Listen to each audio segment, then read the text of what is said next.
ஆச்சி மசாலா. எந்த சமையலும் ருசி தேடும் ரகசியம். 20 ரூபாய். ரொம்ப டயர்டா இருக்கு.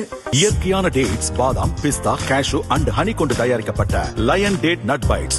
பிசிக்கல் ரிஃபைனிங் செய்யப்பட்ட SKM Poorna rice brand oil.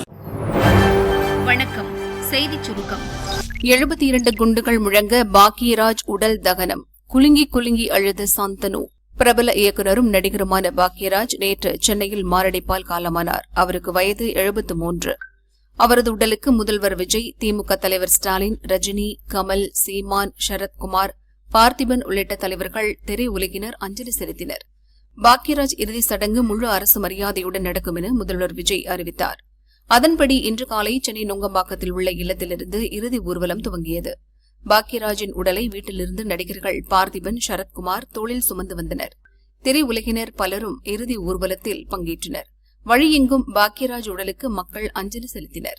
Besant நகர் மின் மயானத்தை அடைந்ததும் தமிழக அரசு சார்பில் அமைச்சர்கள் ஆனந்த், ராஜ்மோகன் பாக்யராஜ் உடலுக்கு மலர் வளையம் வைத்து அஞ்சலி செலுத்தினர்.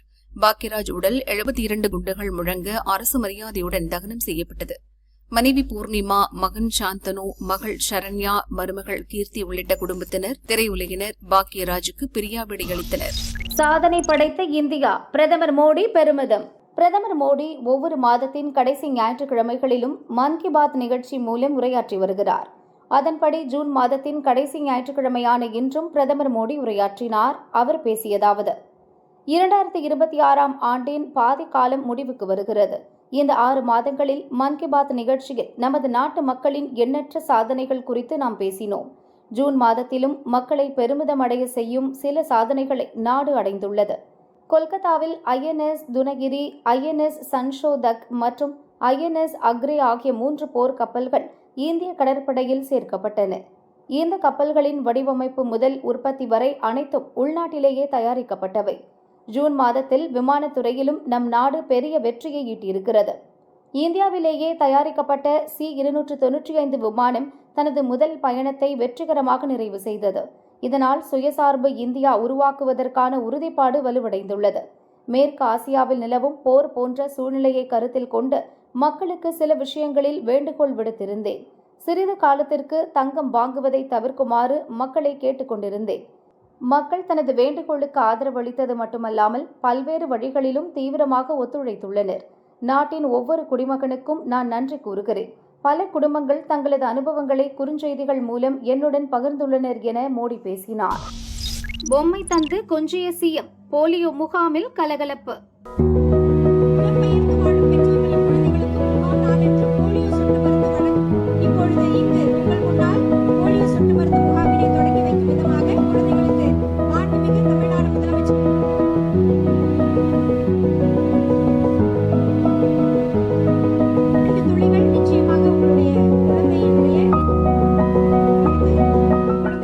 பாலவாக்கத்தில் உள்ள ஆதி திராவிடர் பள்ளியில் முதல்வர் விஜய் போலியோ சொட்டு மருந்து முகாமை துவக்கி வைத்தார்.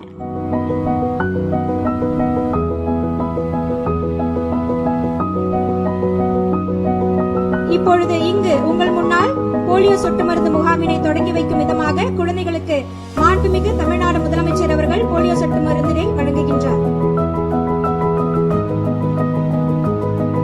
செல்ல குழந்தைக்கு 2 துளி போலியோ சொட்டு மருந்தினை வழங்கி அந்த குழந்தையின் எதிர்காலத்திற்கு ஒளி வீசும் வகையில் இன்றைய போலியோ சொட்டு மருந்து முகாம் மிக சிறப்பாக மாண்புமிகு தமிழ்நாடு முதலமைச்சர் அவர்களின் கரங்களால் தொடங்கி வைக்கப்பட்டுள்ளது. ரயான் என்னும் குழந்தைக்கு போலியோ சொட்டு மருந்து இடப்பட்டுள்ளது. அவர்களுடைய தாயார் சுதா அவர்களுக்கு மனமார்ந்த வாழ்த்துக்கள்.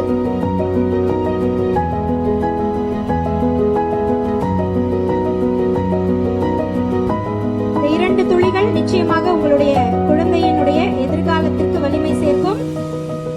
குழந்தை தர்ஷனுக்கு போலியோ சொட்டு மருந்து வழங்கப்படுகிறது.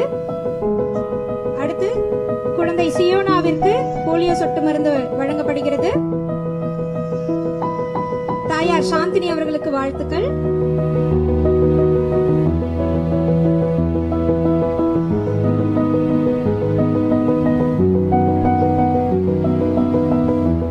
அடுத்ததாக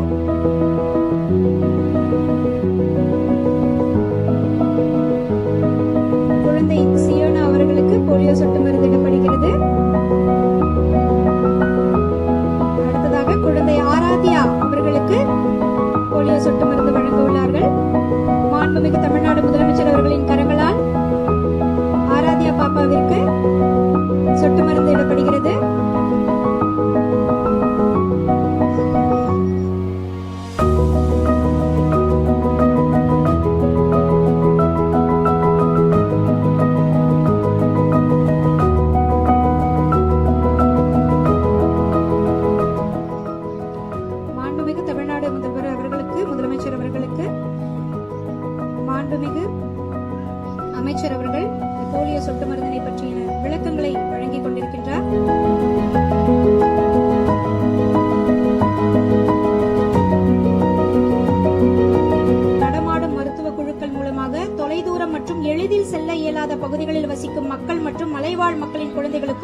போலியோ சொட்டு மருந்து வழங்க ஏற்பாடு செய்யப்பட்டுள்ளது.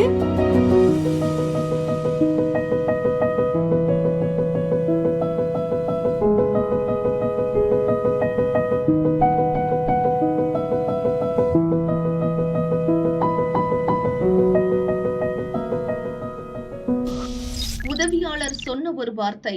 ரயில் டிக்கெட் கேன்சல் செய்த ராகுல். ராஜஸ்தானில் உள்ள கோட்டா நகரம் கல்வி நிறுவனங்களுக்காக புகழ்பெற்றது. காரணம், இங்கு 2.5 லட்சம் மாணவர்கள் நீட், JEE போன்ற நுழைவுத் தேர்வுகளுக்கான பயிற்சி வகுப்புகளில் படிக்கின்றனர். இங்கு மாபெரும் போராட்டத்தை சமீபத்தில் நடத்தி முடித்துள்ளார் காங்கிரஸ் MP ராகுல். இனி இளைய சமுதாயத்தை நம்பினால் மட்டுமே வெற்றி பெற முடியும் என்பதை உணர்ந்துள்ளார். தற்போதுள்ள கல்வி திட்டம் இளைஞர்கள் மீது மனரீதியான அழுத்தத்தை ஏற்படுத்தியது. எனவே இதை மாற்ற வேண்டும் என கோட்டாவில் மாணவர்கள் மத்தியில் பேசினார். இந்த நிகழ்ச்சியில் அவர் பங்கேற்றதற்கான பின்னணியில் ஒரு சுவாரஸ்யம் உள்ளது.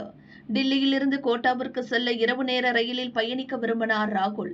அவருக்கு டிக்கெட் புக் செய்யப்பட்டு விட்டது. மற்ற காங்கிரஸ் தலைவர்கள், பத்திரிகையாளர்களுக்கு டிக்கெட் கிடைக்கவில்லை.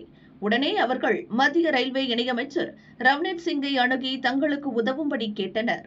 எதற்காக கோட்டா செல்கிறீர்கள் என அமைச்சர் கேட்க ராகுலின் நிகழ்ச்சி குறித்து கூறினர். அவர் எந்த ரயிலில் செல்ல இருக்கிறார் என்ற தகவல்களையும் அமைச்சரிடம் தெரிவித்தனர். உடனே அவர்களுக்கு டிக்கெட்டுகளை புக் செய்து தர அதிகாரிகளுக்கு ரவ்னீத் சிங் உத்தரவிட்டார். இந்த விஷயம் ராகுலுக்கு தெரிந்ததும் அவர் கோபப்பட்டு தனது ரயில் டிக்கெட்டை கேன்சல் செய்ய சொன்னாராம். நான் ரயிலில் செல்வது ரயில்வே அமைச்சருக்கு தெரிந்துவிட்டது. ரயிலை அமைச்சர் வேண்டும் என்றே தாமதப்படுத்துவார். இதனால் கோட்டா செல்வதற்கு தனி விமானம் ஏற்பாடு செய்யும்படி சொல்லிவிட்டார் ராகுல். இணையமைச்சர் ரவ்னீத் சிங் பிட்டுவை தேச துரோகி என வர்ணித்தவர் ராகுல். இதனால் அவர் ஏதாவது செய்து தன் நிகழ்ச்சியை ரத்து செய்ய வைத்து விடுவாரோ என அஞ்சினாராம் ராகுல். கோட்டாவிற்கு தனி விமானம் வாயிலாக சென்ற ராகுல் ரயிலில் டெல்லி திரும்பினார். யாத்திரை பக்தர்களை குறிவைத்து தாக்குதல் நடத்த பயங்கரவாத சதி.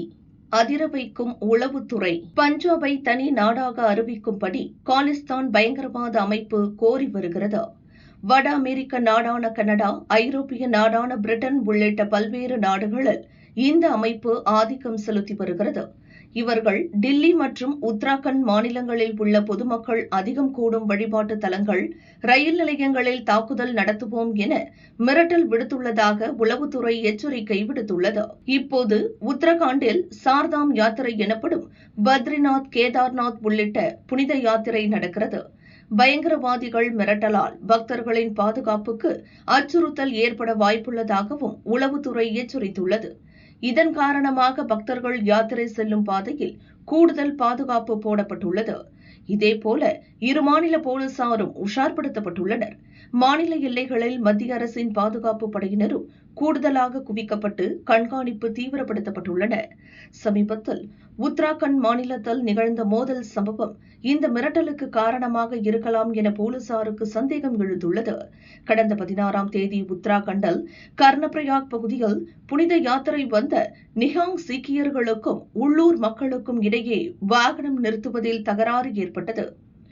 இந்த தகராறு முற்றி வன்முறையாக மாறியதால் உள்ளூர் மக்களை வாள்களால் தாக்கியதாக கூறி 4 நிஹாங் சீக்கியர்களை உத்தராகண்ட் போலீசார் கைது செய்தனர். இந்த நடவடிக்கை ஒருதலைபட்சமானது என கூறி கைதான நபர்களை விடுவிக்க கோரி பஞ்சாபின் மொஹாலியிலிருந்து 400க்கும் மேற்பட்ட நிஹாங் சீக்கியர்கள் உத்தராகண்ட் மாநில எல்லையான குல்ஹாலில் முற்றுகையிட்டு போராடினர். அப்போது அங்குள்ள தடுப்புகளை உடைத்து உள்ளே வர முயன்றனர். அங்கு பதற்றமான சூழல் ஏற்பட்டதால் பாதுகாப்பு படையினர் குவிக்கப்பட்டனர். இதைத் தொடர்ந்து போலீசார் மற்றும் அரசு அதிகாரிகள் போராட்டத்தில் ஈடுபட்ட நிஹாங் சீக்கிய குழுவுடன் பேச்சு நடத்தினர். இதையடுத்து சீக்கியர்களின் போராட்டம் சில நாட்களுக்கு முடிவுக்கு வந்ததாக அறிவிக்கப்பட்டது. எனினும் உத்தராகண்ட் அரசுக்கு வந்த இமெயிலில் பழிவாங்கும் நடவடிக்கை என குறிப்பிட்டு மிரட்டல் விடுக்கப்பட்டது போலீசாருக்கு சந்தேகத்தை ஏற்படுத்தியுள்ளது. நிஹாங் சீக்கியர்களின் உள்ளூர் பிரச்சினையை காலிஸ்தான் அமைப்பினர் தங்களுக்கு சாதகமாக பயன்படுத்தி பயங்கரவாத தாக்குதல்களை அரங்கேற்றக்கூடும் என உளவுத்துறையினர் எச்சரிக்கை விடுத்துள்ளதால் பாதுகாப்பு பலப்படுத்தப்பட்டுள்ளது. முன்பக்கமே ஒரு சைடு இல்ல, விபத்தில் சுக்குநூறான கார்கள். மதுரை பழங்கானத்தம் பகுதியைச் சேர்ந்தவர் செல்வம். இவரது மனைவி செல்வி, மகன் பிரவீன். பிரவீனுக்கு பெண் பார்ப்பதற்காக குடும்பத்துடன் ஒரு காரில் சென்னை நோக்கி சென்றனர். காரை டிரைவர் செல்லப்பாண்டி ஓட்டினார். திருச்சி சென்னை தேசிய நெடுஞ்சாலையில் பிடாகம் அருகே சென்ற போது முன்னால் சென்ற காரை முந்திச் செல்ல முயன்றனர். திடீரென கார் அங்கிருந்த பாலத்தின் தடுப்பு கட்டையில் மோதி விபத்துக்குள்ளானது. இதில் கார் அப்பளம் போல் நொறுங்கியது. இந்த விபத்தில் செல்வம், டிரைவர் செல்லப்பாண்டி, பிரவீனின் சித்தி கவிதா ஆகியோர் ஸ்பாட்டிலேயே பலியானார்கள். பிரவீன், தாய் செல்வி ஆகியோர் படுகாயமடைந்தனர். விபத்து குறித்து தகவல் அறிந்து சென்ற போலீசார் படுகாயமடைந்த இருவரையும் மீட்டு முண்டியம்பாக்கம் அரசு மருத்துவமனைக்கு அனுப்பி வைத்தனர். வழக்கு பதிந்து விசாரிக்கின்றனர். இதேபோல் உளுந்தூர்பேட்டை அருகே நடந்த சாலை விபத்திலும் 3 பேர் பலியானார்கள். ராமநாதபுரம் மாவட்டம் மண்டபம் கேம்ப் பகுதியைச் சேர்ந்தவர் ஹேமலதா, வயது 53. இவரது மகன் ஹரிஷ். சென்னையிலிருந்து வெளிநாட்டுக்கு புறப்பட்ட இவரை வழி அனுப்புவதற்காக ஹேமலதா தனது உறவினர்களுடன் காரில் சென்னை சென்றார். மகனை உற்சாகத்தோடு வழியனுப்பி வைத்துவிட்டு நள்ளிரவில் மீண்டும் அதே காரில் சொந்த ஊர் திரும்பினர். காரை சக்தி என்பவர் ஓட்டி வந்தார். கள்ளக்குறிச்சி மாவட்டம் உளுந்தூர்பேட்டை அடுத்த செங்குறிச்சி ஜிஎஸ்டி சாலையில் சென்றபோது திடீரென சாலையோரம் இருந்த விளம்பர பலகை கம்பத்தில் கார் பயங்கரமாக மோதியது. இதில் காரில் பயணம் செய்த சக்தி, அவரது தாயார் சுஜாதா, சகோதரர் வெற்றிவேல் ஆகியோர் பலியானார்கள். ஹேமலதா, ஸ்ரீதாரணி, ராணி ஆகியோர் படுகாயமடைந்தனர். அவர்கள் 3 பேர் மீட்கப்பட்டு கள்ளக்குறிச்சி அரசு ஹாஸ்பிட்டலில் அட்மிட் செய்யப்பட்டனர். அங்கு அவர்களுக்கு தீவிர சிகிச்சை அளிக்கப்படுகிறது. விபத்து காரணமாக ஜிஎஸ்டி சாலையில் சிறிது நேரம் போக்குவரத்து பாதிக்கப்பட்டது. காரை ஓட்டி வந்த சக்தி தூக்க கலக்கத்தில் இருந்ததால் விபத்து ஏற்பட்டது முதற்கட்ட விசாரணையில் தெரியவந்தது. உளுந்தூர்பேட்டை போலீசார் தொடர்ந்து விசாரிக்கின்றனர். பக்தர்கள் வெள்ளத்தில் நெல்லையப்பர் தேரோட்டம் கோலாகலம்.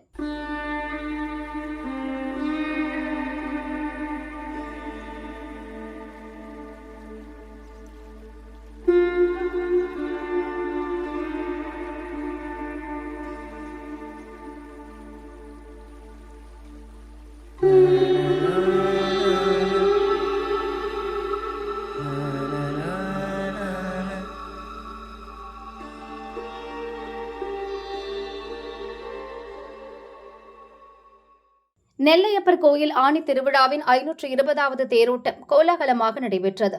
திருவிழாவின் 9வது நாளான இன்று அதிகாலை சுவாமி அம்மனுக்கு சிறப்பு அபிஷேக அலங்காரம் நடந்தது. தொடர்ந்து திருவிழாவின் சிகர நிகழ்ச்சியான தேரோட்டம் துவங்கியது. அறநிலையத்துறை அமைச்சர் ரமேஷ், சிறு குறு தொழில்துறை அமைச்சர் மதன் ராஜா உள்ளிட்டோர் வடம் பிடித்து தேரோட்டத்தை துவக்கி வைத்தனர். பல ஆயிரக்கணக்கான பக்தர்கள் தேரோட்டத்தில் பங்கேற்றனர். சிவாய நமக, நமச்சிவாய என பக்தி முழக்கமிட்டு விண் அதிர செய்தனர்.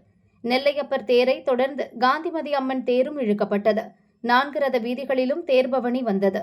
520வது தேரோட்டத்தையொட்டி நெல்லை நகரே விழா கோலம் பூண்டது. 1500 போலீசார் பாதுகாப்பு பணியில் ஈடுபட்டனர்.